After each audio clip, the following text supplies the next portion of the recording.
जय हिंद दोस्तों, मैं अजीत कुमार और आप देख रहे हैं आपके अपने यूट्यूब चैनल मैथ मोमेंट। तो आइए आरआरबी एनटीपीसी का प्रीवियस क्वेश्चन है मेमोरी बेस्ड, इसको सॉल्व करते हैं। देखिए इसमें कह रहा है कि पवन ने एक वस्तु 12.5% की हानि पर बेच दी। क्या कर रहा है कि पवन ने एक वस्तु 12.5% की हानि पर बेच दी। यदि उसने वह वस्तु 56 रुपया अधिक में बेची होती तो उसे 22.5% का लाभ प्राप्त होता।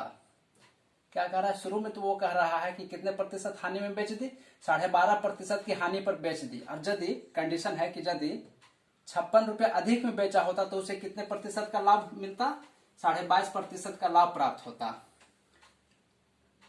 ठीक है। अब कह रहा है कि 25% लाभ प्राप्त करने के लिए उस वस्तु का विक्रय मूल्य कितना होगा। देखिए बड़ा ही लंबा क्वेश्चन है, ये बहुत ही लंबा क्वेश्चन है। अक्सर क्या होता है, विद्यार्थी एग्जाम में इतना लंबा क्वेश्चन देख के ही छोड़ देते हैं। ठीक है, तो जैसा कि ये लंबा क्वेश्चन, इतना लंबा बड़ा क्वेश्चन है तो सॉल्यूशन उसका उतना ही छोटा है ना। देखिए इसमें कह रहा है कि 56 रुपया अधिक में बेची होती, ये एक कंडीशन दिया हुआ है। 56 रुपया अधिक में बेचने की यहाँ पे बात कही जा रही है। तो देखिए अधिक या कम का मतलब होता है अंतर। यदि आप मेरे से 56 रुपया अधिक रखते हैं तो हम मेरे और आप में 56 रुपया का जो ये गैप हुआ, ये हुआ अंतर। मतलब आप मेरे से 56 रुपया अधिक रख रहे हैं तो दोनों के पूंजी में कितने दोनों के पास कितने धनराशि का ये गैप हो गया, तो वही 56 रुपये की। वही कह रहा अधिक हो या फिर या तो आप मेरे से 56 रुपया अधिक है या फिर हम आपसे 56 रुपया कम है, तो वो अंतर तो 56 रुपया का ही है। तो यही अंतर है यहाँ पे 56 रुपये के, तो ये 56 को यहाँ पे लिख देते हैं 56। ठीक है। अधिक, एक ही चीज आपको याद रखना है कि अधिक या कम का मतलब होता है अंतर। अधिक या कम का मतलब होता है अंतर, तो अंतर यहाँ लिख दिए। अब देखिए 12.5% की हानि, और यदि 56 रुपया अधिक में बेचता तो 22.5% का लाभ प्राप्त होता। तो यहाँ पे कितने का अंतर आपको दिखाई दे रहा है कि 12.5% की हानि, मतलब ये निगेटिव हानि बोले मतलब कि निगेटिव में है ना, ऋणात्मक है। और यहाँ पे लाभ है मतलब कि ये धनात्मक है।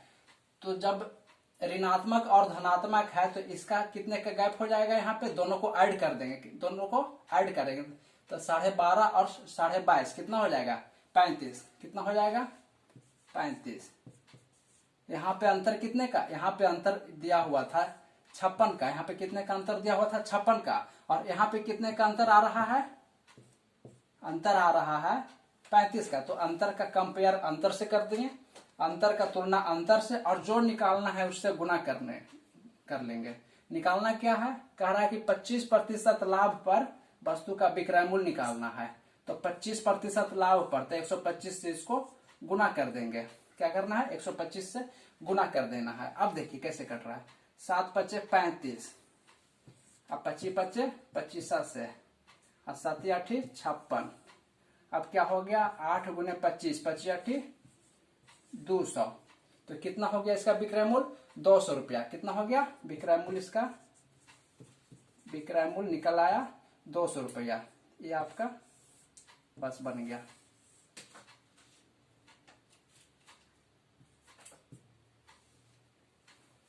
देखें कितना लंबा क्वेश्चन था, सॉल्यूशन देखिए कितना छोटा है। यहाँ पे बस एक ही चीज यहाँ पे गौर करने वाली बात थी कि 56 रुपया अधिक में बेच रहा है। कितना, 56 रुपया अधिक में बेच रहा है। तो अधिक या कम का मतलब होता है अंतर। यहाँ पे अंतर है 56 रुपये का। यहाँ पे कितने का अंतर है, देखिए 12.5 और 22.5, माइनस 12.5 से लेकर 22.5 तक हम प्लस में जाएंगे तो कितने का अंतर आएगा, 35 का। तो अंतर का कंपेयर अंतर से करेंगे और जो निकालना है उससे गुना करेंगे। निकालना क्या है, तो 25% लाभ पर विक्रय मूल्य निकालना है, तो 125 से इसको गुना कर देंगे। बस काट छाट के जो भी है ना सॉल्यूशन, जो ये हो गया आपका करेक्ट आंसर। तो आइए नेक्स्ट क्वेश्चन देखते हैं।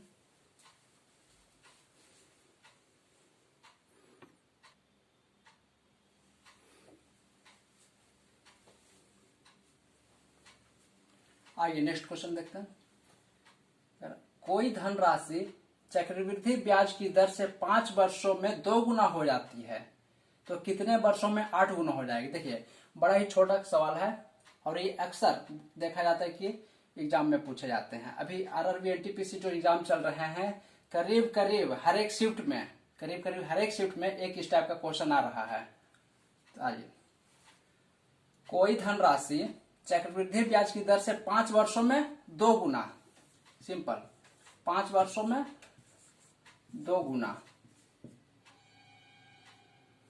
5 वर्षों में 2 गुना, ठीक है। तो कितने वर्षों में 8 गुना हो जाएगा, तो कितने वर्षों में 8 गुना हो जाएगा,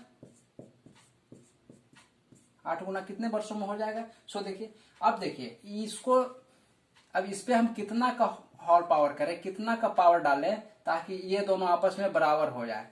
तो नहीं लग रहा है कि है 2 के पावर हम यदि 3 यहाँ पे कर देते हैं तो 2 गुने 2 गुने 2 हो जाता, कितना हो जाता, 2 के पावर 3 यदि कर देते हैं तो 2 गुने 2 गुने 2 मतलब 8 हो जाता है।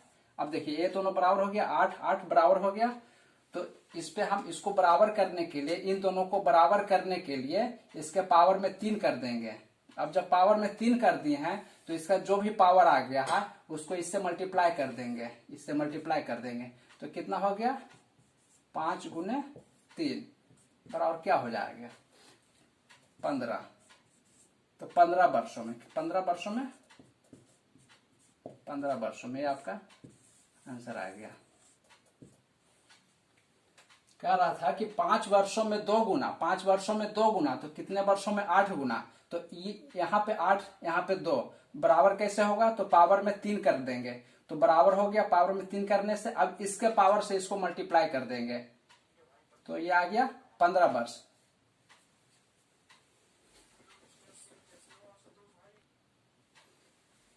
दर बराबर क्या होता है, दर बराबर root under d y p, root यहां तक ही रहेगा, गुने 100। अब देखिए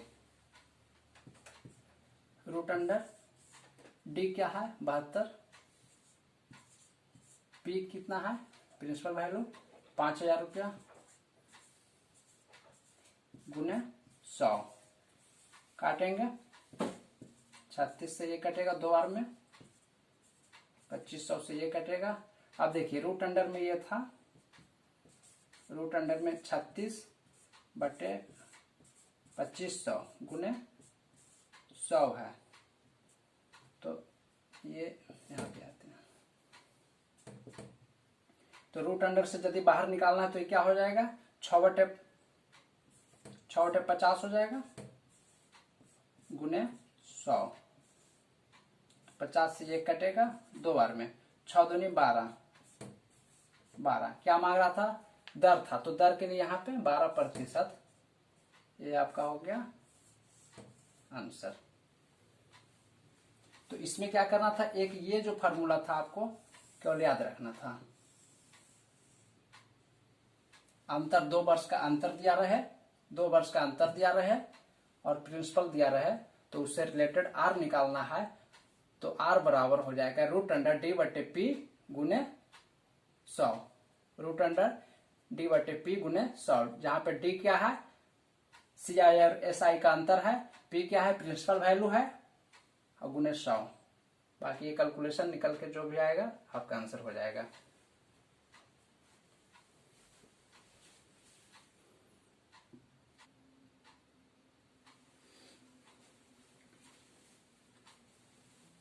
आइए क्वेश्चन नंबर 4 पे आपको ले चलता है।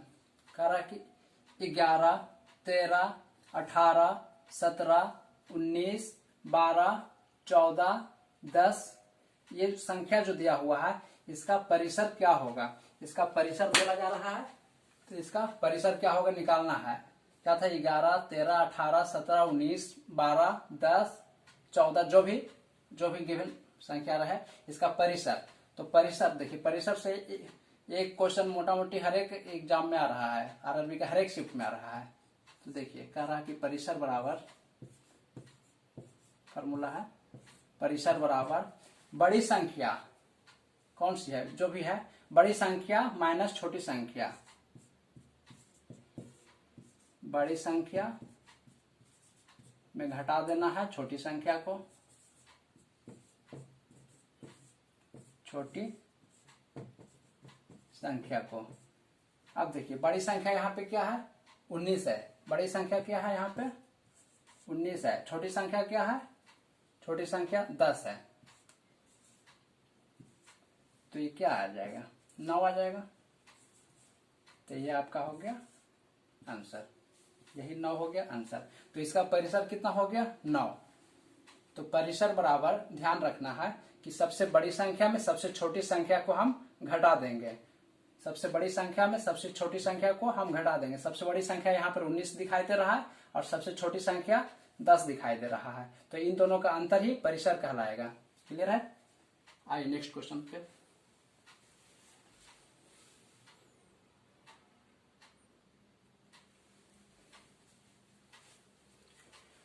आइए देखते हैं क्वेश्चन नंबर 5। कह रहा है कि 2 3 4 4 2 5 6 2 4 4 5 का बहुलक क्या होगा। तो दोस्तों आप लोग को मालूम होना चाहिए बहुलक बराबर, बहुलक बराबर मालूम होना चाहिए। बहुलक बराबर देखिए हुलक, ये क्या है हुलक, हुलक क्या है हुलक, मतलब जो सबसे ज्यादा बार हुलक रहा है वही हो जाएगा बहुलक। जो सबसे ज्यादा बस आइए बहुत है ना, बहुत बार जो हुलका वही बहुलक हो गया। तो ऐसे देखेंगे यदि एग्जाम में स्क्रीन पे तो हम कंफ्यूज हो जाएंगे। और मेरा ये बहुत ही आसान सवाल है, बहुत ही आसान सवाल है, इसके बावजूद भी बच्चे गलती कर देते हैं। उसके लिए सबसे आसान उपाय क्या है कि जो भी नंबर है पहले उसको यहाँ पे लिख लेंगे, जो भी नंबर है पहले उसको यहाँ पे लिख लेंगे। तो कौन सा नंबर मिला सबसे पहले 2 मिला, उसके बाद क्या मिला 3 मिला, उसके बाद मिला 4, फिर क्या मिला 5, फिर क्या मिला 6। अब तो कोई कोई नया नंबर नहीं है। अब देखिए 2 कितने बार आ रहा है 1 2 3, 3 बार आया। 3 कितने बार आया 1 बार, केवल 1 बार। 4 कितने बार आ रहा है 1 2 3 4 बार। अब 5 कितने बार आ रहा है 1 2, 5 आ गया 2 बार। 6 कितने बार आ रहा है केवल 1 बार, 6 कितने बार आ रहा है केवल 1 बार। अब इसमें से देखना है कि सबसे अधिक बार मतलब कि 4 बार आया है, क्या आया है 4 बार, ये सबसे अधिक बार आया है मतलब 4 बार आया है। तो कौन सा संख्या आया है तो 4, तो ये आपका हो जाएगा आंसर। मतलब कि इसका कह सकते हैं बहुलक, बहुलक क्या हो जाएगा इसका 4। बहुत ही आसान सवाल है, इसके बावजूद अक्सर देखा जाता है कि ये क्वेश्चन गलत मार के आते हैं लोग हड़बड़ी में केवल। तो इसको इस तरीके से अरेंज कर लेना है। उसके बाद देखना है कि सबसे अधिक बार, सॉरी यहाँ पे 1 था, सबसे अधिक बार क्या आया है, सबसे अधिक बार कौन सा संख्या आया हुआ है। तो सबसे अधिक बार मतलब कि 4 आया हुआ है, 4 बार आया हुआ है, तो ये इसका बहुलक हो जाएगा।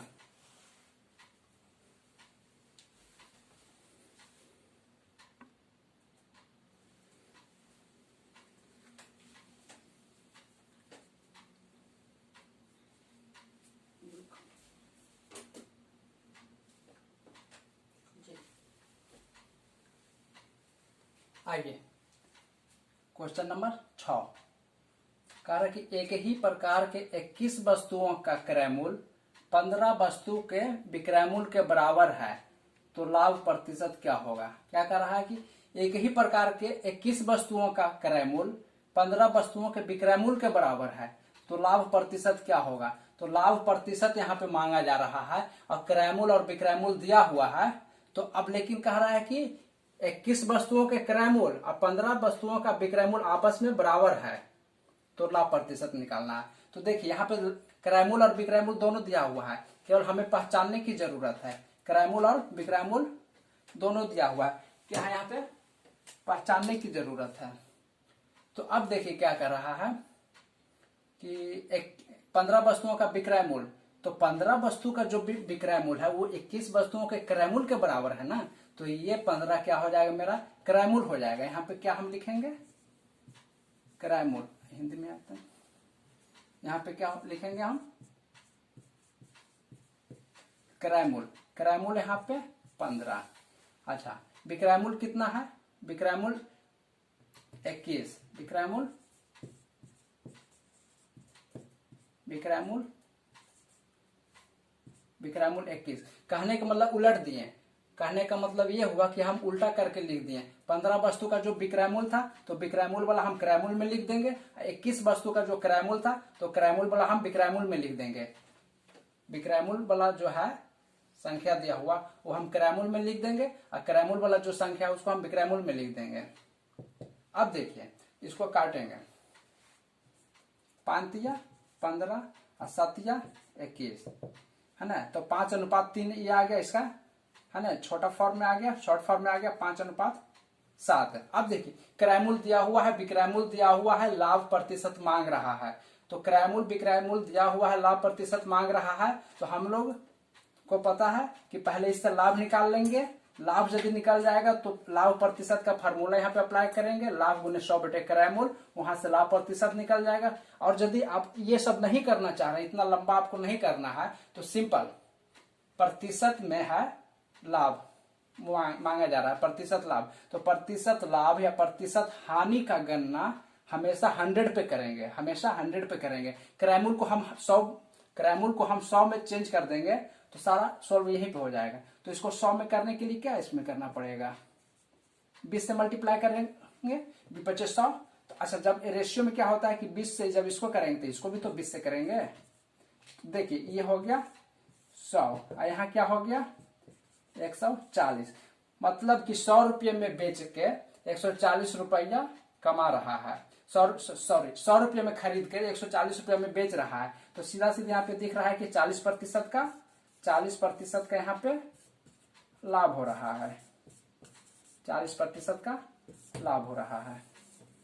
तो समझने वाली बात ये थी कि विक्रयमूल के साथ में जो भी लिखा हुआ है उसको हम क्रयमूल के स्थान पर रखेंगे और क्रयमूल के साथ में जो लिखा हुआ है उसको विक्रयमूल के स्थान पर रखेंगे, उसको छोटा करेंगे, 5:7 आया। अब इसको 100 में कन्वर्ट कर देंगे। 100 में कन्वर्ट इसलिए किए, वो प्रतिशत लाभ के लिए हमें लाभ निकालना पड़ता, फिर लाभ प्रतिशत का फॉर्मूला अप्लाई करना पड़ता।